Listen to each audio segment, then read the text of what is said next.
First, to set fire to their synagogues and schools, and to bury and cover with dirt whatever will not burn, so that no man will ever again see a stone or a cinder to them. The Jew is the enemy of the human race.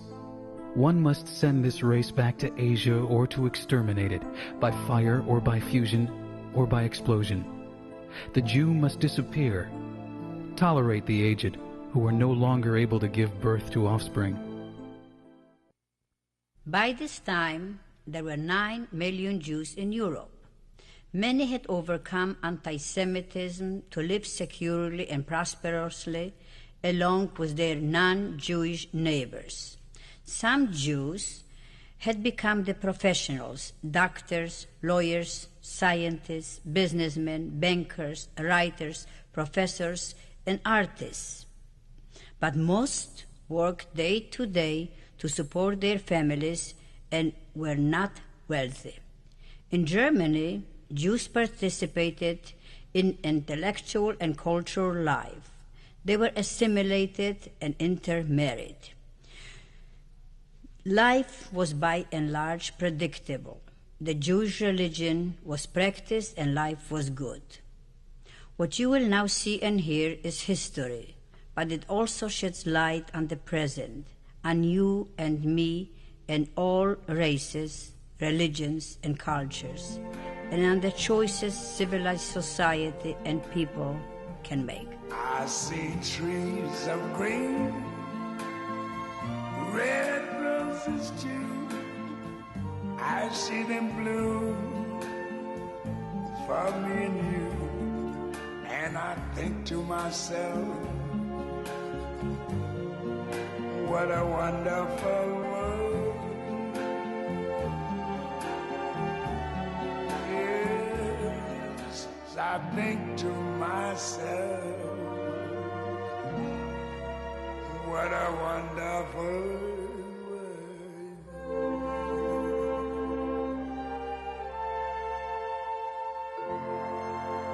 Oh, yeah.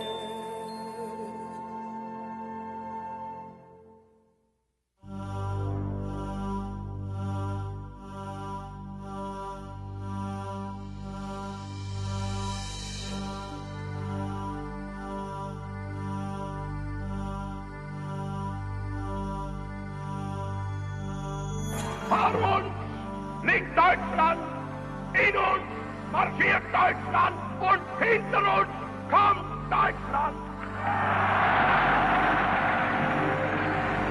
He said, before us lies Germany. In us, Germany marches. And after us comes Germany. It was mesmerizing to hear the Führer speak. That's the feeling that I had at the end of Hitler's speech. Suddenly, you had become invincible.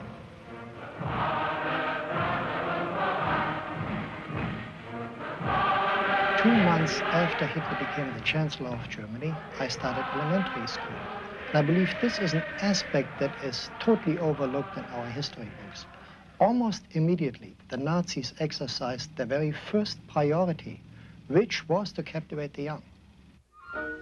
Das Erbgut der Römer wird durch Aufstellen von Twice a week we were taught racial science, which was a specific instruction to be able to differentiate us from the so-called inferior races. That's when I heard for the first time the term master race. They taught us about racial purity by the shape of your skull. They matched eye color as an additional measure for the purity of the Aryan race. Very specifically, I remember clearly our teacher indicating why, for instance, the Jews were different from us. We were surrounded by newspapers that told us that the Jews had made war on us for the last 4,000 years. I remember seeing one movie that went much further. It was called Der ewige Jude, which means the eternal Jew. Rats spread typhus, cholera, plague. Just as rats are the lowest form of animals, so are the Jews the lowest form of mankind. One thing we knew for sure, that you had to be on constant watch for Jews. And how could these people carry out those horrendous crimes? It's important to understand that this happened because a man by the name of Hitler came into power, and slowly he made a nation of educated, cultural people believe that they are so superior and that the others, like myself, like others, were Untermenschen, as they called us, subhuman, and therefore not worthy of living. And it was all right for that superior human being to do away with that inferior, that Untermensch, that subhuman. There's something happening here, but what it is ain't exactly clear. There's a man with a gun over there, telling me I got to beware. I think it's time we stop, children. What's that sound? Everybody look what's going down.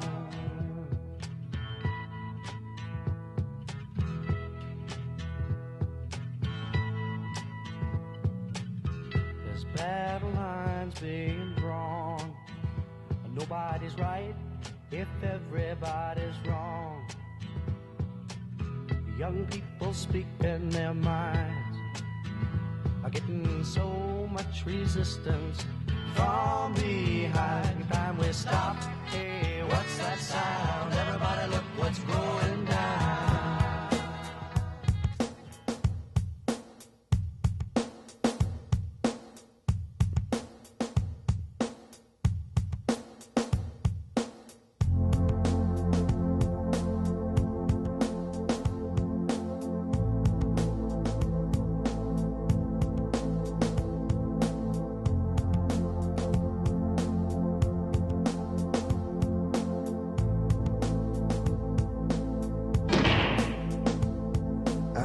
Bruised and battered, I couldn't tell what I felt. I was unrecognizable to myself.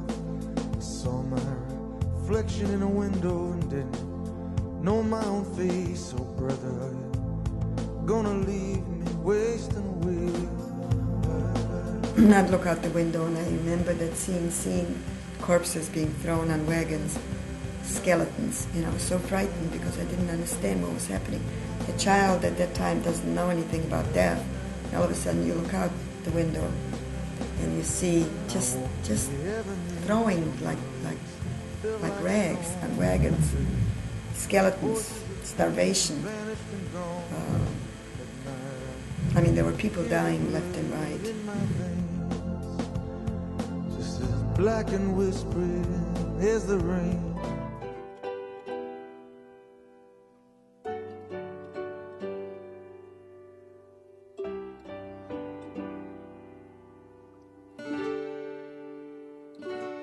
There are children raised in sorrow on a scorched and barren plain. There are children raised beneath the golden sun. There are children of the water, children of the sand, and they cry out through the universe, their voices raised as one. I want to live, I want to grow, I want to see, I want to know, I want to share what I can give, I want to be, I want to live.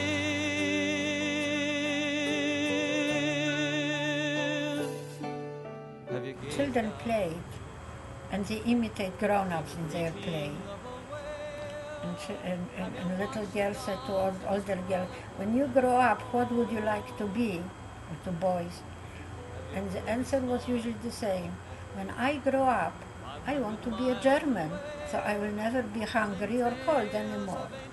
And he said, how many children do you think there were?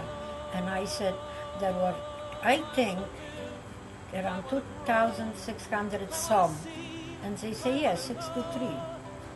They had it written down. And then I said, we never found out what happened to the children. And I was told the children were taken to Helmno, which is one of the death camps. Like Treblinka, like Sobibor. And they were taken to Helmno, and they were gassed and annihilated within 24 hours. I am looking for my family, and all of you are mine. We are standing all together, face to face, arm in arm. We are standing. My name was Irena Sokolovsky, was my false papers, and I got a birth certificate as Sokolovsky, and they made me the passport. Was another real passport because I couldn't go to the Gestapo and put my fingerprints. In Warsaw, we had the false documents. I had a false document. My husband had a real one. He looked very Polish. He had a Polish nose. He was like Irish. And he went and he put his full fingerprints by the Gestapo, was not afraid. Okay, he was carrying with him the Kenkarta, what is the passport, and a picture of Christmas, of Jesus. This is a picture what was taken when Jesus came down and he took a look that everybody is dead. This was not the Second War, but this was from the First War. But by keeping this picture, when he was once stopped by Gestapo and asking to show his Kenkarta, this picture fell out. And this gave him the security that the Gestapo didn't ask him any more questions because they knew that he's a real Polak.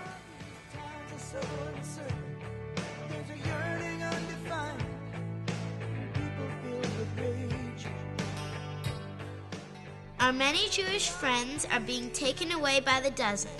These people are treated by the Gestapo without a shred of decency, being loaded into cattle trucks and being sent to Westerbork. It is impossible to escape. Most of the people in the camp are branded as inmates by their shaven heads. If it is as bad as this in Holland, whatever will it be like in the distant and barbarous regions they are sent to? We assume that most of them are murdered. The English radio speaks of them being gassed. That's the difficulty in these times. Ideals, dreams, and cherished hopes rise within us, only to meet the horrible truth and be shattered. It's really a wonder that I haven't dropped all my ideals because they seem so absurd and impossible to carry out. And yet, I keep them, because in spite of everything, I still believe that people are really good at heart. I simply can't build up my hopes on a foundation consisting of confusion, misery, and death.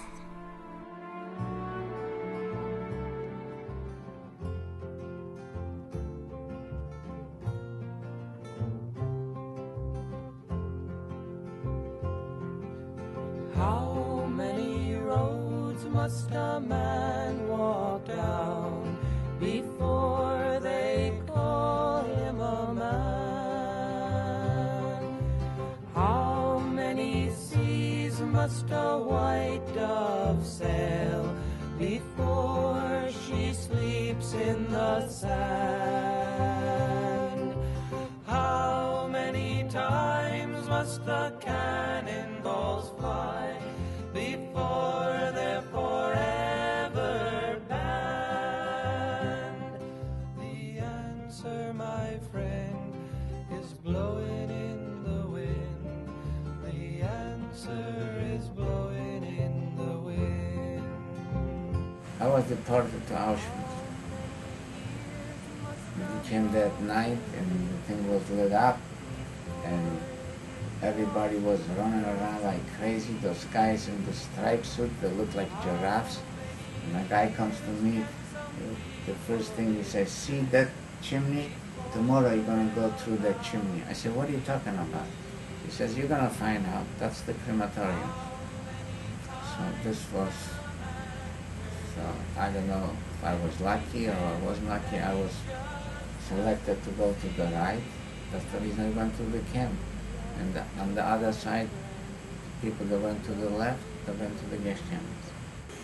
I came to Ober-Altstadt concentration camp, which consisted of long grey barracks. We were assigned 30 girls per room.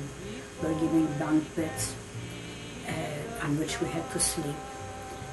We were given a straw sack that served as a mattress, a pillow, a blanket, a uniform with a number on it. And that day, that horrible day that I entered concentration camp, the very last of my possessions was taken away from me. My name. I had nothing else, just my name there, and that too was taken away from me. The answer, my friend, is blowing in the wind. I once was a little child 3 years ago. That child who longed for other worlds.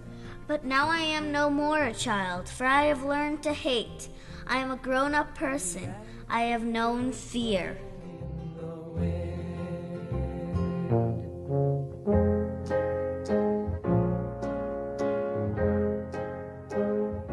What the world needs now is love, sweet love. It's the only thing that there's just too little of. What the world needs now is love, sweet love. No, not just for some, but for everyone. Lord, we don't need another mountain. There are mountains and hillsides enough to climb. There are oceans and rivers enough to cross, enough to last till the end of time. What the world needs now is love, sweet love. It's the only thing that there's just too little of. What the world needs now is love, sweet love. No, not just for some, but for everyone. Lord, we don't need another meadow. There are cornfields and wheat fields enough to grow. There are sunbeams and moonbeams. Schindler was the same man. He was a good man. He was on his own. Nobody he could. The only thing Schindler was worrying how to get enough food for us and how to protect us from being killed, because the commandant Leopold, I don't know if you read this in the book, he wanted to kill us. And Schindler did everything he could to prevent it. Nobody ever told me why I had to hide and why other Polish children were free to play. And I was not even allowed to look out the window, because if they saw me, they would tell their parents that there's a Jew hiding. So I took it probably, as a child, you take it personally. And I must have thought that I was the only one, because there were no other children with me that were hiding. So in a way, I envied the people who were in concentration camps, because I felt they had something in common, and I did not. I was abandoned, shamed, deprived. When my mother came to visit me in certain places, she would tell me, without explaining to me, she would say, don't call me mother, call me aunt, call me Mrs., anything but mother, or sister. And So one day she was my mother, one day she was my aunt, one day she was my sister. Wherever she found a place to hide, she would give all kinds of different reasons.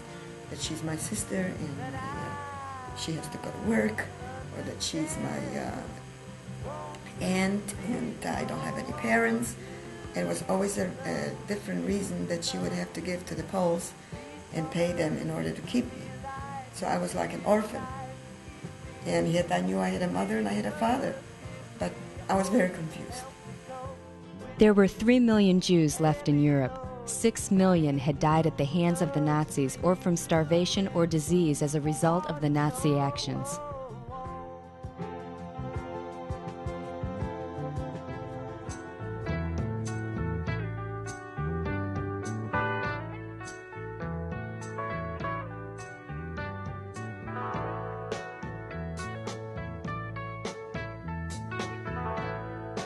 Love is but a song we sing.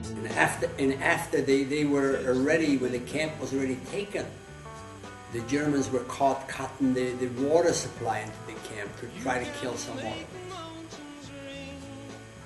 So there was hate. That's something that the people now should be taught, that something like this should never happen. People should not hate other people. They were killing Jews, survivors from camp, every day after the war. Come on, people now, smile on your brother, everybody get together, try to love one another right now. Could it happen again today? Of course it can. Children are like empty vessels. You can fill them with good, you can fill them with evil, you can fill them with hate, and you can fill them with compassion. So the story of the Hitler Youth can be repeated because, despite Auschwitz, the world has not changed for the better all that much.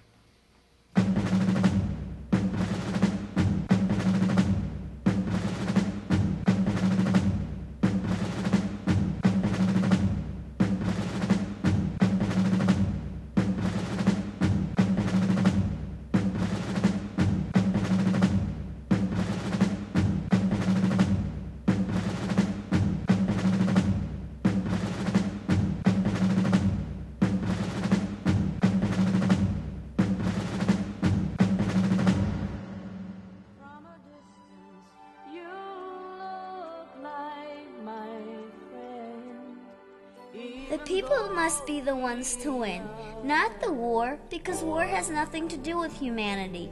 War is something inhuman. 8 weeks apart, I buried 2 kids.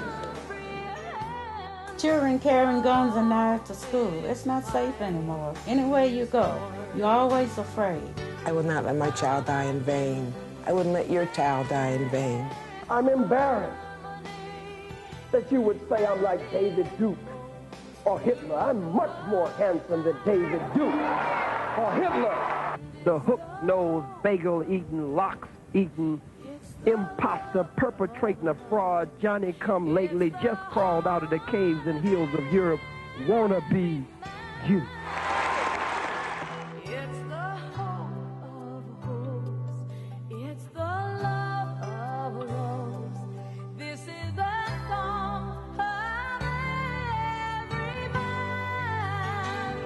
Hate is not the opposite of love, it's indifference. And if we don't speak up when we see that something is wrong, then people are being killed on the street and we see it and we don't do anything, and eventually it will hit home. You probably heard the story of the Reverend Neumüller, who said when they came for the communists, I didn't speak up, I wasn't a communist. When they came for the labor leaders, I didn't speak up, I wasn't the labor leader. When they came for the whoever else there was, I didn't speak up, I wasn't one of them. When they came for the Jews, I didn't speak up because I wasn't a Jew. When they came for me, there was nobody to speak up for me.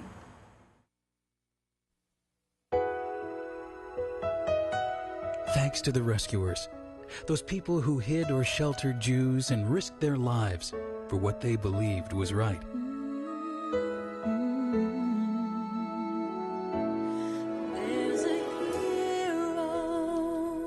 I think every human being is like a piano. In every man and woman lives a whole scale from bad to very good. It's the circumstances that bring out the tone. We felt that we were alive, that we made our presence felt. The Holocaust didn't start with the Germans picking up Jews. The Holocaust started in the hearts of the people. My Protestant ancestors were very strong in their belief that it was inadmissible to persecute people because of their race or religion. They taught me that Jews are the people of the Bible. We also have the same Bible and are also responsible for our own lives. The proverb in our house was love your neighbor as yourself. My mother was always concerned about everyone else. In 1925, I began studying all religions. I learned that both Judaism and Christianity have one book, the Bible, and I live according to it.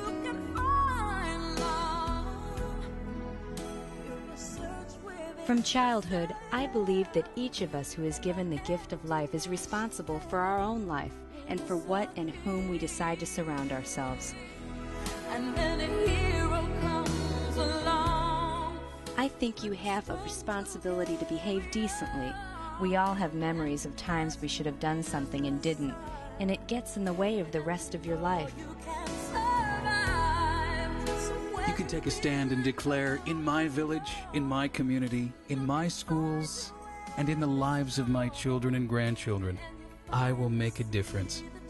Here in my hometown, there is at least one hero who wants to be the best and will do the best for those I love. I think they shouldn't have any wars.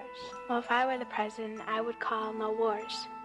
If you'd have a war, you'd be arrested. Stop the wars, and I would do that because a lot of people die, and if there are wars all over the planet, then there won't be any more people left. Some things like damaged buildings, and those are, you can rebuy those, but lives are not replaceable. Well, I think that people should stop being mean to other people just because they're different.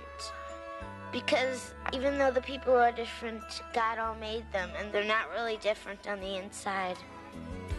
There's a place in your heart, and I know that it is love.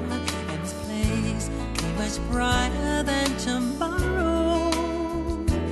And if you really try, you'll find there's no need to cry. In this place, you feel there's no hurt or sorrow. There are ways to get there if you care enough for the living. Make a little space.